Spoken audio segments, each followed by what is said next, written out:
Sejak penciptaan, Allah kita yang kasih mau hadir, mau berdiam bersama dengan manusia, yaitu Adam dan Hawa. Manusia diciptakan untuk hidup menikmati kehadiran Allah dan kehadiran sesama.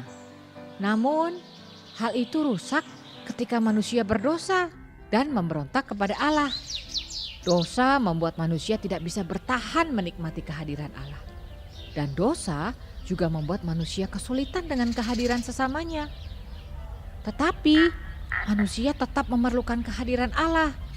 Manusia tidak bisa hidup tanpa kehadiran Allah. Karena tanpanya, hidup manusia akan terasa kosong dan tanpa arti.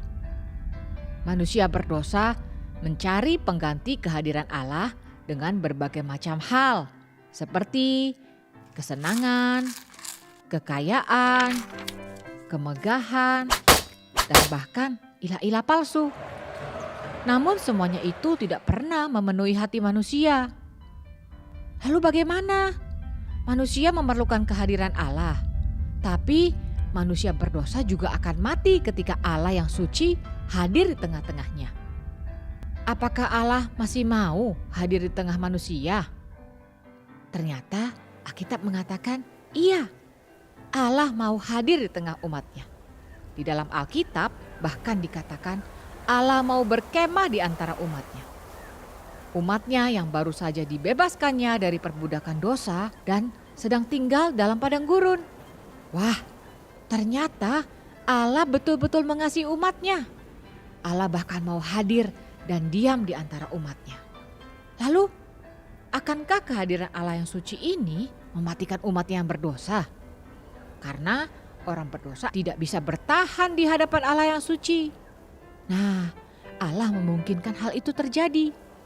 Allah mau hadir di tengah umatnya. Maka Allah berfirman, Allah mengundang umatnya agar bisa kembali datang kepadanya. Allah menyatakan firman dan janji untuk bagaimana Allah dapat ditemui. Umat Allah dapat bertemu dengan Allah karena adanya korban yang mendamaikan. Pada zaman perjanjian lama, 1 tahun 1 kali, sang imam besar membawa darah anak domba masuk ke ruang maha suci dan mengadakan pendamaian bagi seluruh umat. Ternyata ini menjadi suatu simbol dari apa yang akan Allah genapi ratusan tahun kemudian. Dalam surat Ibrani tertulis, dan ia telah masuk 1 kali untuk selama-lamanya ke dalam tempat yang kudus, bukan dengan membawa darah domba jantan dan darah anak lembu, tetapi dengan membawa darahnya sendiri, dan dengan itu ia telah mendapat kelepasan yang kekal. Sang imam besar yang sejati itu adalah Tuhan Yesus. Ia bukan membawa darah anak domba, tetapi darahnya sendiri. Tuhan Yesus adalah sang imam besar yang sejati dan sekaligus sang anak domba itu. Maka genaplah yang dikatakan di dalam Alkitab, firman itu telah menjadi daging. Apakah maksudnya? Maksudnya dia menjadi korban pendamaian yang sejati. Allah hadir di tengah umatnya dengan menjadi manusia atau dengan menjadi daging. Daging ini menunjuk kepada daging korban yang biasa dipersembahkan menjadi korban pendamaian. Maka ketika Yohanes Pembaptis melihat Tuhan Yesus, ia mengatakan, "Inilah anak domba Allah yang akan mengangkut dosa dunia." Tuhan Yesus menjadi manusia, menjadi daging korban persembahan. Dia menjadi korban pendamaian sejati di atas kayu salib. Korban Kristus adalah korban yang menebus kita. Korban Kristus adalah korban yang menghapus dosa kita. Korban Kristus adalah korban yang menyucikan kita. Dan korban Kristus adalah korban yang mendamaikan kita dengan Allah. Semuanya itu untuk apa? Itu semua supaya kita bisa menjadi umat Allah yang menikmati kehadiran Allah di tengah-tengah kita. Anak-anak, Tuhan Yesus sudah bangkit pada hari ketiga. Dan kemudian dia naik ke sorga, membawa kesempurnaan korban pendamaian itu di hadapan Allah untuk umatnya. Dan dia berjanji suatu saat akan datang kembali. Nah, saat itu Allah akan berdiam bersama dengan umatnya selama-lamanya. Allah akan hadir bersama kita. Allah akan hadir bersama umatnya dalam kesempurnaannya. Kita akan berdiam di langit dan bumi yang baru yang Allah sempurnakan. Nah, anak-anak, betapa indahnya jika kita mengenal Allah yang mau berdiam, mau hadir, dan mau tinggal bersama dengan kita. Kita sungguh bersyukur karena ada Paskah. Paskah artinya Allah mau hadir untuk menebus kita.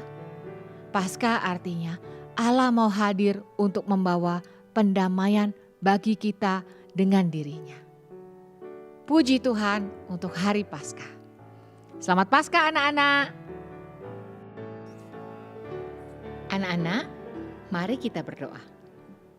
Bapa di sorga, Bapa di sorga, kami bersyukur karena Allah mau hadir di tengah-tengah kami. Allah mau hadir di tengah-tengah kami. Kami memerlukan kehadiran-Mu. Kami memerlukan kehadiran-Mu. Kami terlebih lagi bersyukur karena kehadiran Allah tidak membinasakan kami. Kami terlebih lagi bersyukur karena kehadiran Allah tidak membinasakan kami. Melainkan kehadiran-Mu menebus, menyucikan, dan memperbarui kami. Melainkan kehadiran-Mu menebus, menyucikan, dan memperbarui kami. Itu semua karena kasih-Mu yang besar. Itu semua karena kasih-Mu yang besar. Kasih Tuhan Yesus yang menebus kami di atas kayu salib. Kasih Tuhan Yesus yang menebus kami di atas kayu salib. Kami tak henti-hentinya bersyukur untuk pengorbanan dan penebusan Tuhan Yesus. Kami tak henti-hentinya bersyukur untuk pengorbanan dan penebusan Tuhan Yesus. Kami mau hidup dalam kesucian dan kebenaran. Kami mau hidup dalam kesucian dan kebenaran. Karena kami mengharapkan suatu hari nanti kami bisa diam bersama Engkau. Suatu hari nanti kami bisa diam bersama Engkau. Terima kasih Tuhan. Terima kasih Tuhan. Dalam nama Tuhan Yesus, Dalam nama Tuhan Yesus, Tuhan dan Juru Selamat kami, Tuhan dan Juru Selamat kami berdoa. Kami berdoa. Amin. Amin. Anak-anak, selamat Paskah. Selamat Paskah teman-teman.